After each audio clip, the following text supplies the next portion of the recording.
Bonjour à tous, soyez les bienvenus, bienvenue dans le live Cotentin. Alors c'est un plaisir de vous accueillir pour ces rencontres thématiques du territoire. Au programme aujourd'hui, nature et jardin en Cotentin. Alors évidemment, le besoin de grand air, de nature, de grands espaces authentiques n'a jamais été autant d'actualité.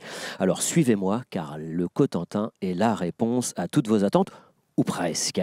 Je vous emmène à la découverte de paysages insolites, sauvages, de paysages d'ici et d'ailleurs, façonnés par le temps, l'histoire et les hommes. Alors, c'est parti, nature et jardin en Cotentin. Et vous allez le voir, je suis en très belle compagnie, puisque je suis accompagné de Guillaume Edouin. Bonjour, vous êtes coordinateur sensibilisation et valorisation du territoire pour les parcs des Marais du Cotentin. Bonjour à vous.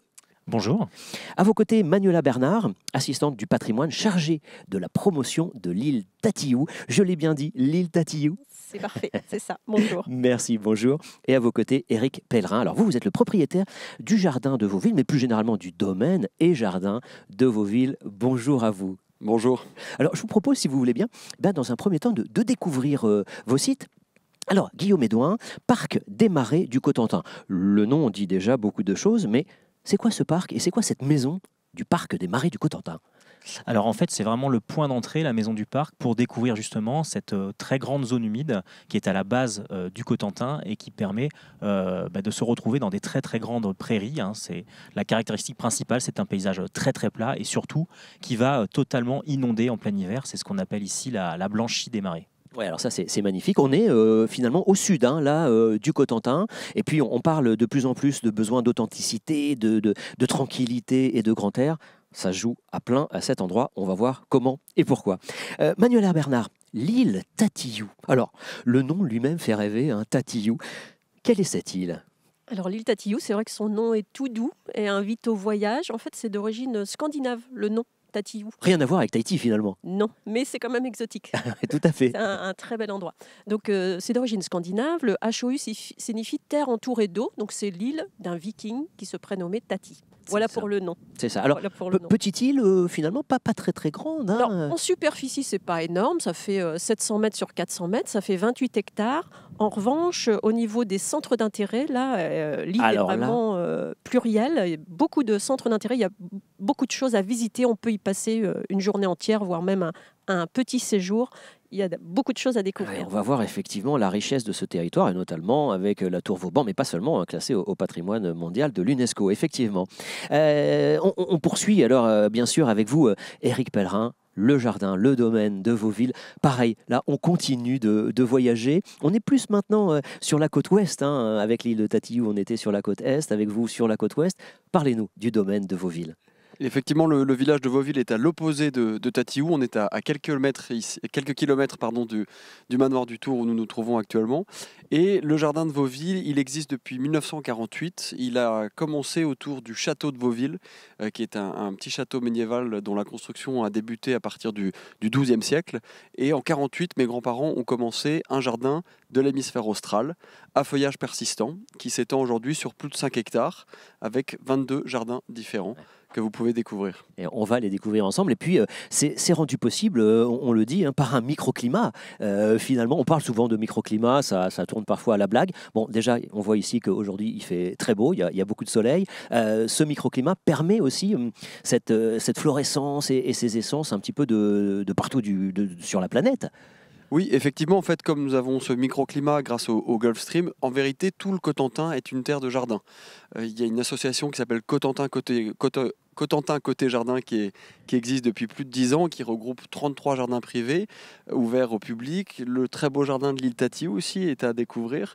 Et on a donc soit des jardins, si vous voulez, avec des essences qui viennent du monde entier, ou des plantes plutôt européennes. Et puis surtout, ce qui est intéressant dans nos 3 sites, c'est qu'il y a une biodiversité avec une faune et une flore aussi qui est très très protégée. À Vauville, vous avez aussi les dunes de Biville, la mare de Vauville, et tout ça, c'est vraiment, je pense, ce qui nous correspond à nos sites, c'est c'est vraiment cette motivation et cette passion qu'on a pour nos sites parce qu'ils restent très sauvages et protégés. Et très authentique, effectivement. On va y revenir en détail tout à l'heure. Peut-être une question, justement, avant de démarrer la présentation et la découverte plus en détail des sites. J'aimerais savoir, avec vous, si la situation qu'on a traversée, qu'on connaît tous, hein, est-ce que ça a changé les attentes des touristes? Est-ce qu'il y a, vous perçu des nouvelles demandes, des nouveaux besoins, des nouvelles attentes? Je parlais besoin d'authenticité, besoin de grand air. Vous l'avez constaté, Guillaume Edouin? Alors on l'a vraiment constaté dès la possibilité de sortir, le public a voulu sortir, voulu profiter des espaces extérieurs.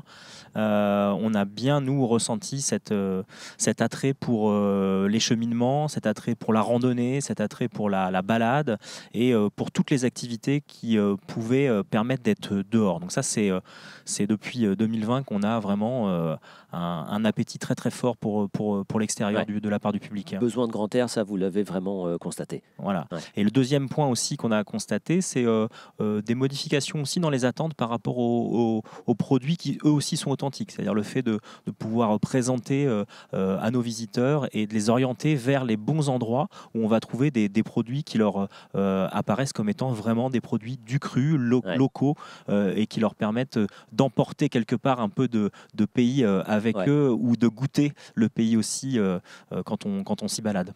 On est un peu plus sur le sur-mesure, hein, finalement, dans ce que j'entends dans vos propos. Manuela Bernard, quel a été votre constat? Également un changement dans les attentes, dans les envies des touristes qui sont venus? Je partage l'avis de Guillaume. On l'a bien remarqué aussi sur l'île Tatiou. Alors, pour accéder sur l'île, il faut prendre un bateau. Ouais. Donc, c'est un petit plus. C'est vrai que ça donne envie. Après les périodes de confinement, les personnes avaient envie d'échapper belle, en fait, hein, de découverte. Alors, déjà, l'originalité du bateau pour se rendre à Tatiou a eu un beau succès, là, en général. Mais là, on en parle tout de suite de cette originalité, parce qu'on peut démarrer en voguant, et puis avec le même bateau, on revient en roulant. Ou l'inverse. Ou l'inverse, d'ailleurs. En fonction de la marée. Donc, à marée basse, ce bateau amphibie roule comme un camion au milieu des parcs à huîtres, et puis à marée haute, il vogue. Et c'est bien le même bateau. Hein. Et c'est le même bateau. En revanche, les paysages sont complètement différents, parce qu'à marée basse, l'île Tatiou est entourée de parcs à huîtres. Il y a énormément de parcs à huîtres. Il y a 250 hectares de parcs à huîtres. Et puis à marée haute, on est au milieu de l'eau, on n'observe pas les mêmes oiseaux, c'est pas du tout les mêmes paysages, et ça, c'est déjà très important dans la découverte de Tatiou. Et puis la traversée se fait bien, hein. C'est pas une traversée sportive, c'est plat, c'est tranquille, c'est de la balade. Ce qui est très sympa, c'est qu'il y a ce côté aventure et en même temps tranquille, parce qu'on est à 5 minutes du continent, ça se fait bien pour des groupes éventuellement. C'est vrai que c'est simple. Ouais, c'est simple. C'est simple tout en étant un peu original, quoi. Ouais. Éric Pellerin, même question pour vous. Est-ce que vous avez senti un changement des attentes, des demandes de la part des touristes qui sont venus à votre rencontre? Je pense qu'on a pu constater en fait une vraie envie de la part des visiteurs de reconnecter avec la nature. Je pense qu'après des phases où on a été vraisemblablement quand même enfermés, ce qui a été très agréable de constater, c'est que les visiteurs étaient juste très heureux d'être en extérieur, dans un jardin, au bord de la mer, au contact des sentiers, vraiment dans du concret, du simple. Et d'une certaine manière, ils nous demandaient pas vraiment d'autre chose. On a constaté aussi qu'ils venaient par petits groupes, donc des familles qui pouvaient aussi se retrouver parce que nous sommes des sites en extérieur. Et donc ça, c'est ce que je peux constater de plus positif. En fait, un retour à la nature en découvrant comment on fait pousser un jardin, comment est-ce que les animaux dans les espaces naturels vivent. Voilà, en fait, la base d'une certaine manière. Ouais. Et est-ce que pour vous, votre regard, est-ce que c'est quelque chose qui va se pérenniser? Est-ce que vous sentez que cette demande, elle est tellement prégnante et on a redécouvert notre nature finalement. Est-ce que c'est quelque chose qui vous semble, vous, pérenne, Éric Pellerin? Évidemment, un jardin, ça sert à faire pousser ses légumes et ses fruits, ça sert à agrémenter sa maison de bouquets, tout simplement être aussi à l'extérieur et pouvoir vivre à l'extérieur. Et je crois en fait qu'en France, il y a un engouement pour le jardin, les parcs, depuis maintenant, il est croissant depuis, à mon avis, une bonne dizaine d'années. Ouais. C'est pas aussi fort qu'en Angleterre, mais aujourd'hui, on sent vraiment que les familles ont envie d'avoir un petit lopin de terre où voilà, les parents peuvent montrer à leurs enfants comment poussent les tomates, des petites jardinières aussi dans les cuisines. Et non, ça ne peut être que pérenne. Je pense qu'on est suffisamment tous conscients dans notre thématique pour nous dire que aujourd'hui, c'est de la nature et de l'environnement dont il faut s'occuper, si vous voulez. Je crois que les visiteurs avaient envie de beauté aussi. Après des périodes difficiles comme ça, avoir un bel environnement, c'est apaisant. Alors, il y a d'abord ça, cet effet de beauté, de contemplation, de rêverie. Et puis, dans un second temps, je pense dans tous nos sites, on offre aussi une lecture plus scientifique, plus botanique ou plus naturaliste. Et d'avoir les deux combinés, c'est vraiment intéressant. Comprendre la beauté, finalement, c'est pas si mal que ça. Voilà, on peut soit rêver, déambuler sans se poser plus de questions, ou alors aller aussi chercher le côté un petit peu scientifique. Plus loin. Guillaume Edouin, alors je vous propose de plonger avec vous dans ce parc, dans ces marais. Qu'est-ce qu'on peut y faire? Ça, c'est la question. Hein. Qu'est-ce qu'on fait dans des marais? Et on va voir que l'offre est pléthorique. Alors, en fait, on va pouvoir déjà profiter de toutes les saisons. Ça, c'est une des caractéristiques des marais, c'est que les saisons sont très marquées. Et je dirais même qu'une des principales caractéristiques, c'est qu'on en profite tout autant, voire même plus en hiver qu'en été. Et ça, c'est assez intéressant quand on doit avoir une offre sur toute l'année.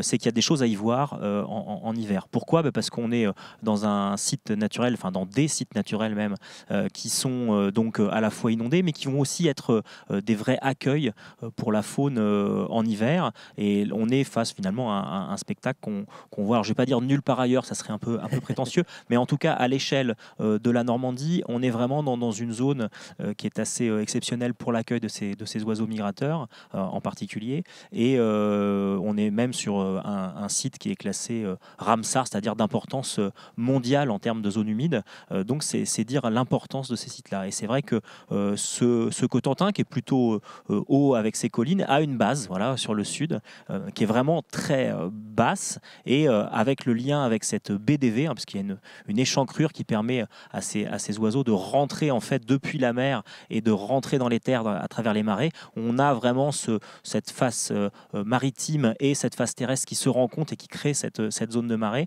et c'est là qu'on va avoir ces oiseaux qui vont pouvoir stationner. Alors comment est-ce qu'on vient visiter? Parce qu'évidemment, voir les oiseaux, on a l'impression qu'on peut les voir partout. En fait, ça peut être assez compliqué, et c'est justement le rôle de la Maison du Parc, c'est de donner à voir facilement ces oiseaux et cette nature des marais du Cotentin et du Bessin. Et pour ça, on a tout simplement un équipement, en fait, une maison qu'on appelle la Maison du Parc.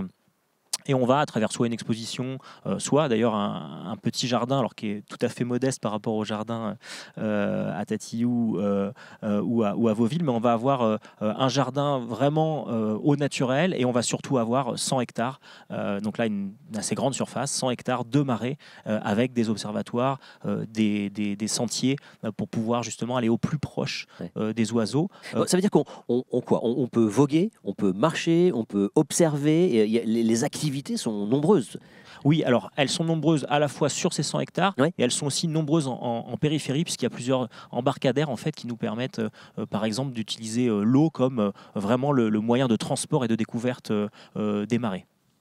Et alors, si on va un petit peu plus loin, je représente un groupe de 10, 15, 20 personnes.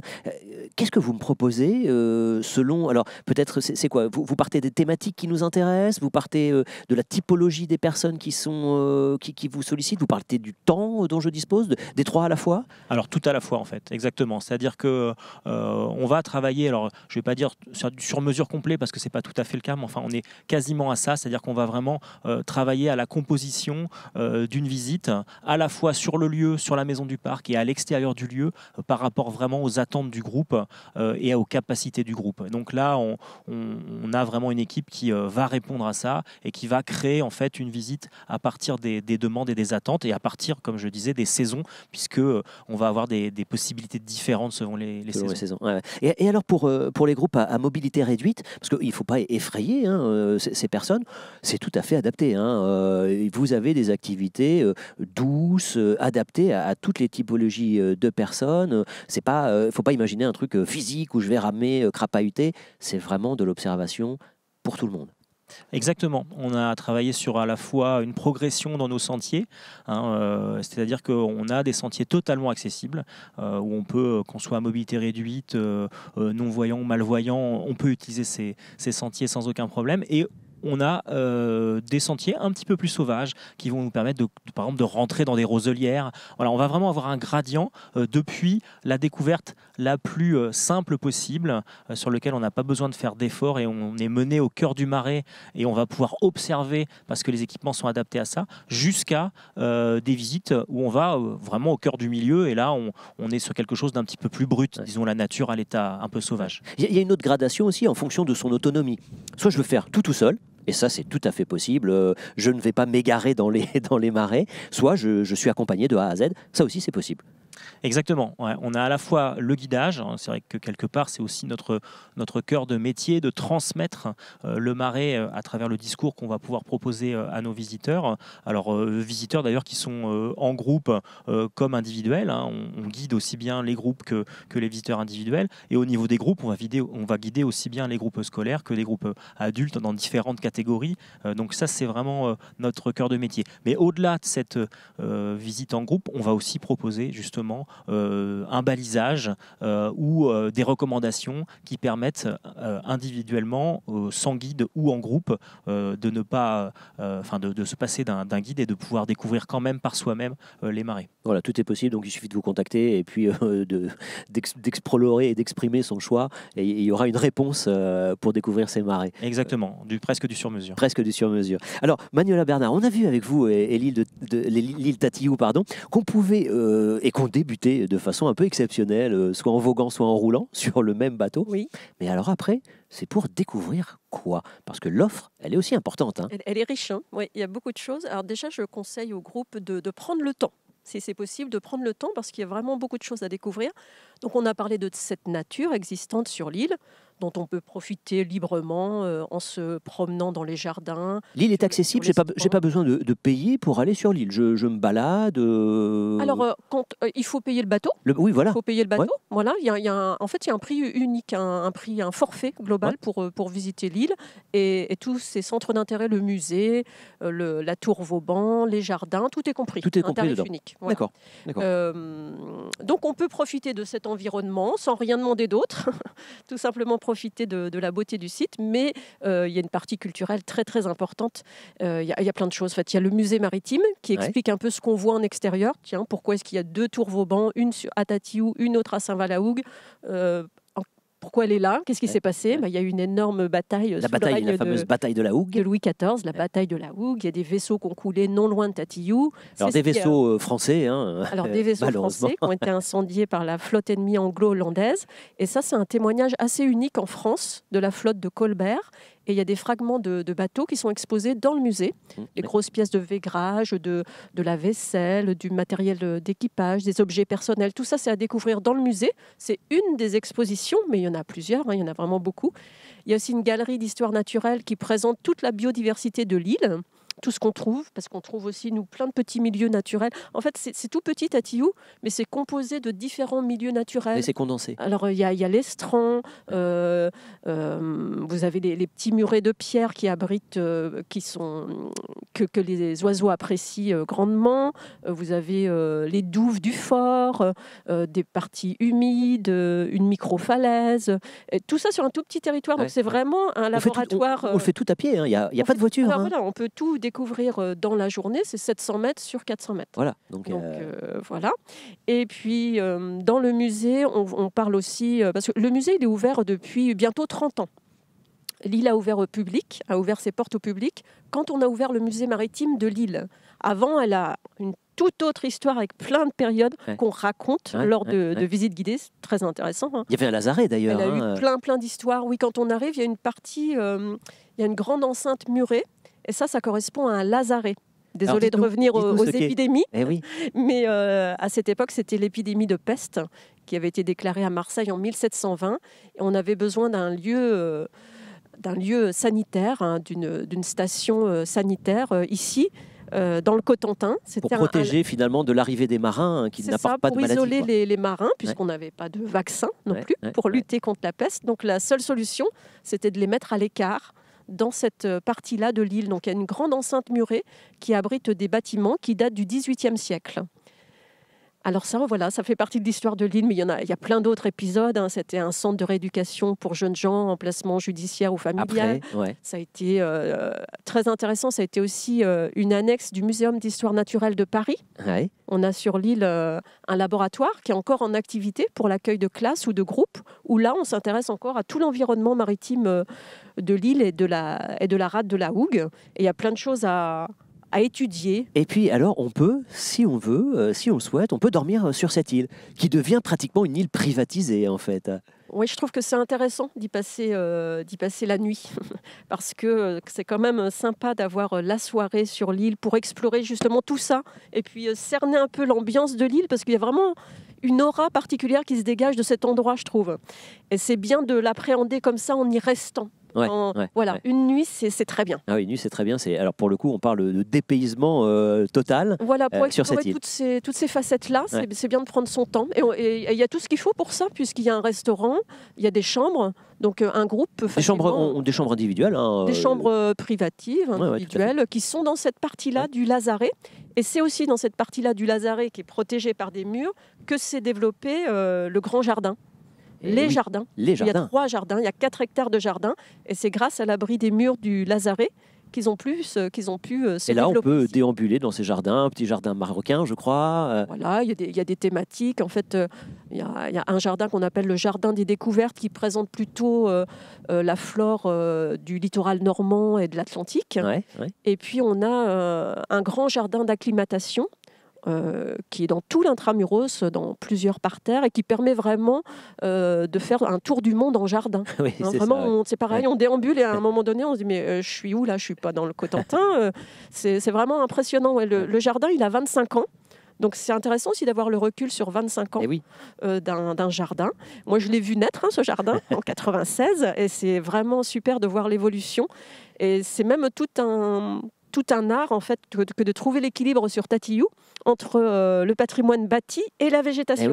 Parce qu'à un moment donné, il faut trouver un équilibre aussi pour encore lire l'histoire et profiter des jardins. Enfin, c'est très, très intéressant pour mes collègues qui travaillent sur ce sujet-là. Alors, voyage autour du monde, on le poursuit avec vous, Éric Pellerin, avec les jardins de Vauville. C'est quoi l'aventure? C'est quoi la promesse?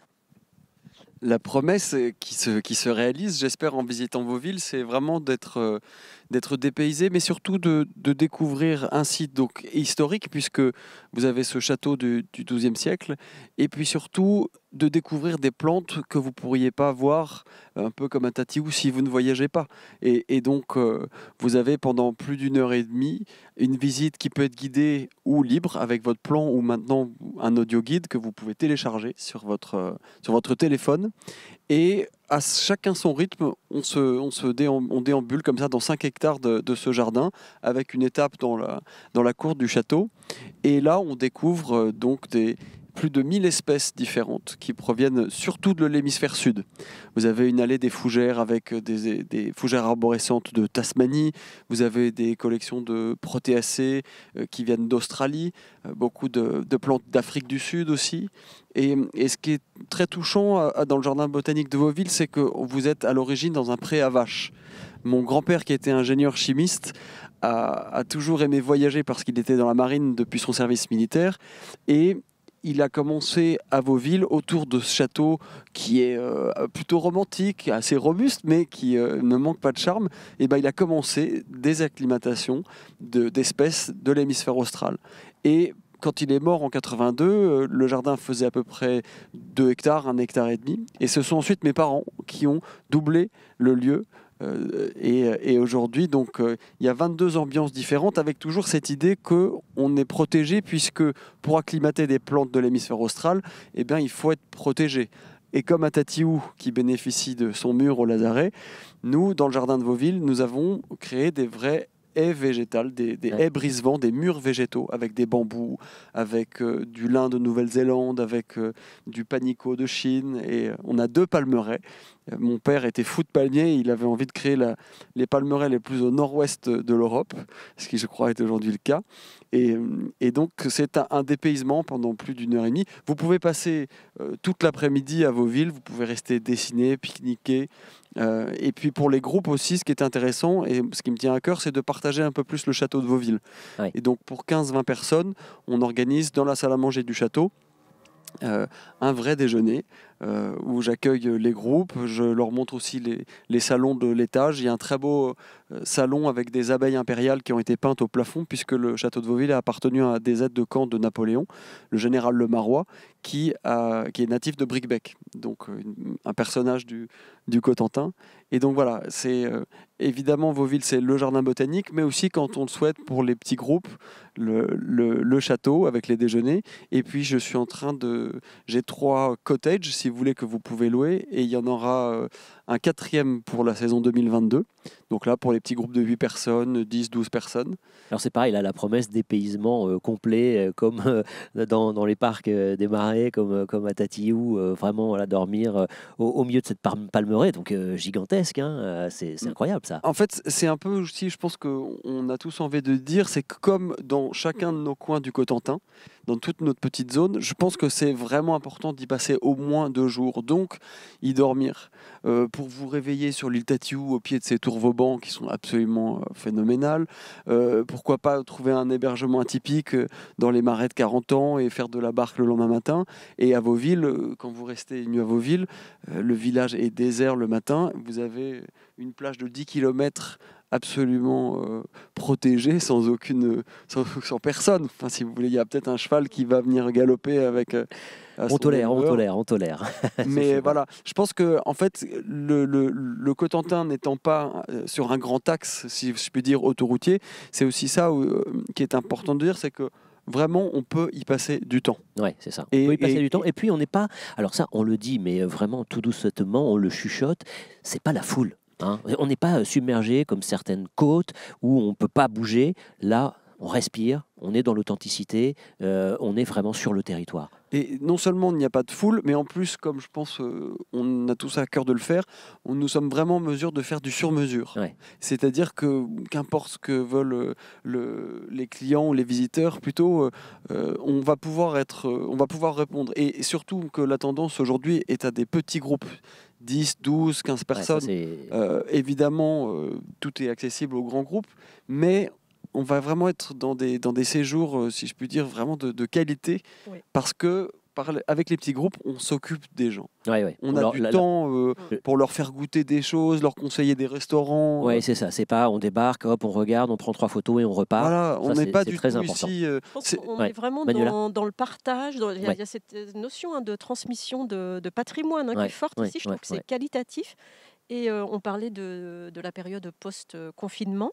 Je trouve que le Cotentin se découvre un peu comme un petit pays. Ouais. Et notre petit pays à nous, notre presqu'île, elle est forcément entourée d'eau. Tatiou, c'est entouré d'eau, mais la presqu'île de Cotentin aussi. Ça fait qu'on est bien ancré dans notre territoire, qu'a son identité, mais en même temps très tourné vers l'extérieur. Parce que dès qu'on est entouré par la mer, on est obligé de regarder vers le reste du monde. Ouais, et je trouve que ça se voit dans cette destination. Ouais. Et, voilà. Et dans l'accueil également. Hein. C'est pas un territoire fermé, c'est un territoire ouvert sur l'extérieur et qui a le plaisir d'accueillir et de faire du sur-mesure. Ça se ressent énormément. Eric, vous vouliez dire un mot ? Oui, et un peu, en fait, j'ai l'impression que ce qui est en train d'évoluer, un peu comme les voyages qu'on peut organiser de rando, par exemple, au Chili, ou même, je sais pas, quand on va faire les chemins de Compostelle, je crois que les visiteurs, ils sont beaucoup moins réticents à enchaîner, à mettre, un bon kawaii, mettre des grosses chaussures de rando, et en fait, voilà, aller s'aérer et se prendre, pourquoi pas, les éléments en pleine figure. Alors là, il faut plutôt une casquette aujourd'hui et de la crème solaire. Mais vous avez, c'est plutôt ce que je conseille. Dans le Cotentin et puis surtout dans l'Agde, on a toutes les saisons en une journée.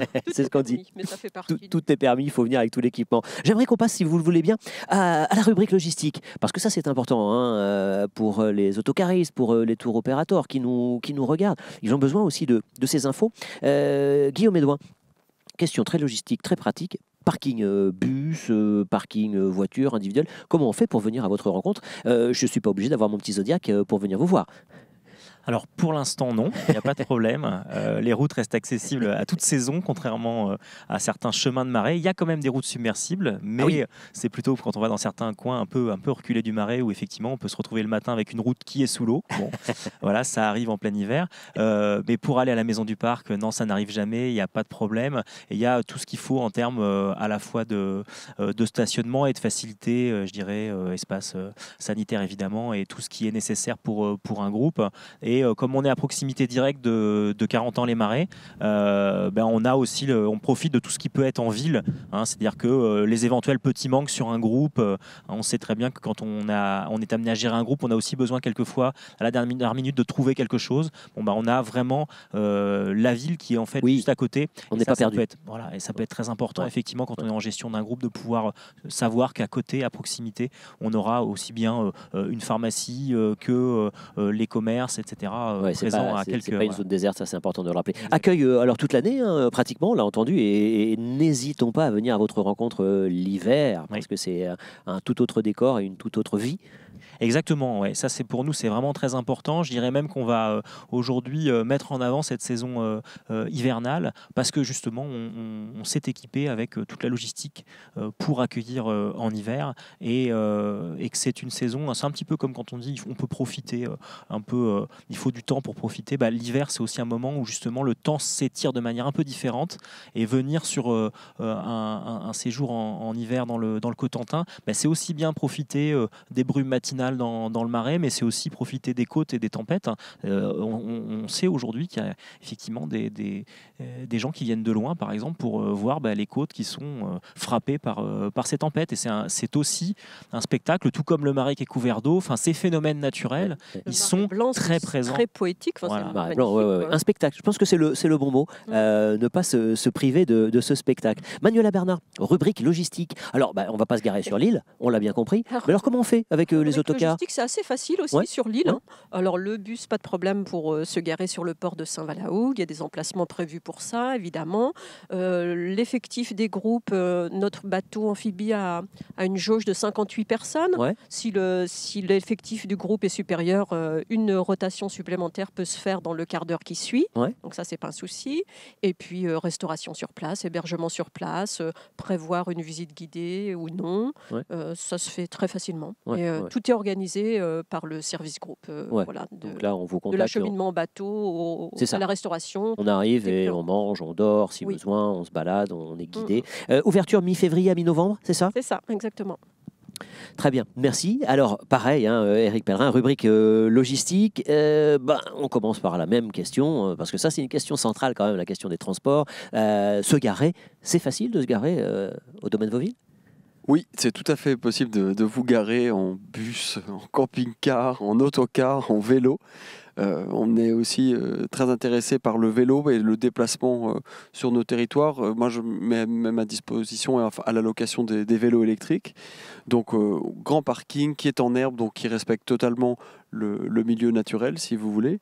Et pour tout ce qui ensuite va être restauration à Vauville, c'est encore une fois à la carte. Comme je le disais, les déjeuners au château. Et il va y avoir aussi une salle d'exposition de 80 mètres carrés des outils de jardin anciens, de la collection des outils de jardin anciens que mon père a regroupés. Et donc là, on pourra aussi organiser des cocktails déjeunatoires. Alors justement, vous anticipez ma question suivante. Allez-y, alors continuez. Cérémonie, soirée, cocktail, idée je sais pas, d'expérience sur mesure, manger par exemple avec vous dans le château. Tout ça, c'est possible? Écoutez, tout est possible. En fait, je pense que ce qu'il faut faire comprendre aux personnes qui nous regardent, c'est qu'il ne faut pas hésiter à demander. Nous, évidemment, on a toute notre palette de propositions, si vous voulez. Et après, en ce qui concerne Vauville, j'ai des souplesses parce que je suis vraiment privé et autonome. Donc, je peux faire vraiment à la carte en fonction des volontés. Mais oui, vous pouvez vous pouvez venir une nuit, prendre un panier pique-nique avec des produits locaux qu'on vous aura préparés. Ça peut être pour 10 personnes, 15 personnes, 20 personnes. Encore une fois, je pense que dans le Cotentin, on sait tout faire. Et si c'est par exemple des jeux de groupe, si vous voyez, s'il y a un peu de team building pour les entreprises, on sait aussi maintenant, je pense, organiser pour avoir des protections en cas de mauvais temps. Donc surplier, et des replis. Voilà, des solutions de repli. Et voilà, en toute façon, aujourd'hui, on envisage à chaque fois 2 solutions. Si vous voulez. Manuela Bernard, peut-être même question, un séminaire, un cocktail, une soirée sur l'île, c'est possible? Oui, bien sûr, oui. On accueille des séminaires, on a des salles prévues pour ça, équipées. Beaucoup d'entreprises aiment venir sur l'île. Et la même chose, c'est un territoire propice à la cohésion aussi, puisque c'est tout petit, en fait. Donc c'est vrai qu'une île, hop, on est embarqué sur le même bateau. Et c'est bien pour ça aussi. Guillaume Edouin, c'est pareil, il y a des privatisations possibles. Je crois que ça fonctionne avec un réseau de partenaires, finalement. Exactement, c'est-à-dire que suivant les projets qu'on peut faire avec nos partenaires, on va être capable de libérer des salles, d'aménager des salles. On a des espaces polyvalents comme ça qu'on peut reconfigurer suivant les demandes, ce qu'on a fait par exemple pour des petites déjeuners d'entreprise, ou voilà, il y a des choses qu'on est capable de réaliser suivant vraiment les projets qui nous sont amenés, je crois, comme chacun d'entre nous. Ouais, donc on l'entend bien, le sur-mesure, vous êtes tout à fait ouvert à ce sur-mesure, il suffit de vous contacter. Il y a le à la carte et puis il y a tout ce qui est derrière, tout ce qu'on peut créer ensemble, imaginer ensemble. Une dernière question peut-être sur la complémentarité, la connexion avec le reste du territoire, parce que vos sites sont magnifiques, on l'a compris, on l'a entendu. Et puis on voit aussi que, et ça c'est une grande force du Cotentin, j'ai pas besoin de rouler pendant des dizaines de kilomètres pour poursuivre une aventure, la commencer à Vauville, la commencer à Tatillou, la commencer dans les parcs du Marais. Peut-être Éric Pellerin, comment on fait, qu'est-ce qui s'ouvre à nous une fois qu'on a débuté l'aventure chez vous, par exemple? Écoutez, il faut prévoir de rester longtemps parce qu'il y a beaucoup de choses à voir. et je pense que qu'on veuille pour sa famille ou son groupe proposer de la découverte en bord de mer, des jardins différents et variés, des sites patrimoniaux, des sites vraiment très naturels comme les parcs du Marais ou la réserve naturelle de Biville, je pense que tous les 5 km et encore, il y a quelque chose à voir. Et donc, je dirais aux personnes qui organisent des voyages de groupe de ne pas hésiter à se servir de cette richesse pour proposer quelque chose en fait de très dépaysant et varié. Il n'y a pas de répétition. Et puis voilà, il y a un patrimoine aussi culinaire avec plein de cidreries à visiter, des distilleries aussi. Et donc ça, je pense qu'il faut prendre le temps de bien composer. Et je le redis, le temps de rester. Surtout. Le temps de rester, ça c'est une belle image. On peut garder les groupes chez nous. On peut rester, c'est-à-dire que c'est ça. Mais c'est important de le dire. C'est pas je fais 5 minutes puis je repars. Sur l'île. C'est vraiment dommage. Oui, c'est ça. Je trouve que le Cotentin est vraiment un territoire propice à l'itinérance aussi. Oui. On a envie de longer les côtes. Le Val-de-Serre n'a rien à voir avec la Hague. Val-de-Serre, on a des côtes basses, sableuses. On part dans la Hague, on a de hautes falaises, rien à voir. Entre les deux, le parc et marais des Cotentins, un tout autre milieu. Même pour nous, locaux, on part dès qu'on a du temps libre, on peut partir, on choisit. Tiens, aujourd'hui, j'ai envie de voyage. Voilà. Et c'est vrai que c'est très varié. Donc, l'idéal, c'est de profiter de tout ça, puisque les distances sont très courtes, en fait. D'une côte à l'autre du Cotentin, on a 50 km, 60. Oui. Donc ça se fait vraiment bien. Même pas, Eric? Oui, non, tout est en 1 heure, vous passez d'une côte à l'autre. Mais puis surtout, au-delà du patrimoine évidemment naturel, vous pouvez aller découvrir un site qui est lié à la Seconde Guerre mondiale, aussi. En passant par le petit Versailles normand à Valogne et découvrir l'hôtel de Beaumont. Vous allez ensuite reculer dans le temps en passant par le château de Bricbec. C'est un livre d'histoire aussi. Oui, c'est ça. Les nouvelles cartes qui ont été faites par l'Office du tourisme nous montrent bien avec ces dessins tout ce qui est à découvrir et cette richesse, exactement. Guillaume Edouin, c'est pareil. Lorsqu'on démarre dans le parc des Marais, on peut voyager également loin, mais en restant proche. Alors exactement, je vais revenir un petit peu à ce que je disais au départ, c'est-à-dire que c'est le lien entre la façade maritime et la terre, ces marais, et il y a des très bons moyens de découvrir les marais par l'eau, tout simplement en naviguant, et ça c'est vrai qu'on a des produits complémentaires qui permettent de faire de la navigation, qui accueillent aussi bien des grands groupes, parce qu'on va pouvoir mettre 50 personnes dans une navette qui va aller sur l'eau, on va expliquer le patrimoine, l'histoire du marais, et on va aussi avoir des toutes petites barques électriques qui vont permettre au contraire d'être sur des groupes beaucoup plus petits dans l'intimité. Et quelque chose qui est vraiment en plein développement, c'est de passer par la mer cette fois-ci, c'est-à-dire qu'on prend 2,40 ans et on va vers la mer et on va découvrir cette BDV avec en particulier un animal qui est assez emblématique de cette BDV, qui est le phoque vaumarin. Et c'est vrai qu'aujourd'hui, que ce soit par la terre ou par la mer, à travers ces bateaux, ces embarquements, on va pouvoir aller voir ces phoques, et c'est quand même voilà, une bête assez exceptionnelle. Ouais.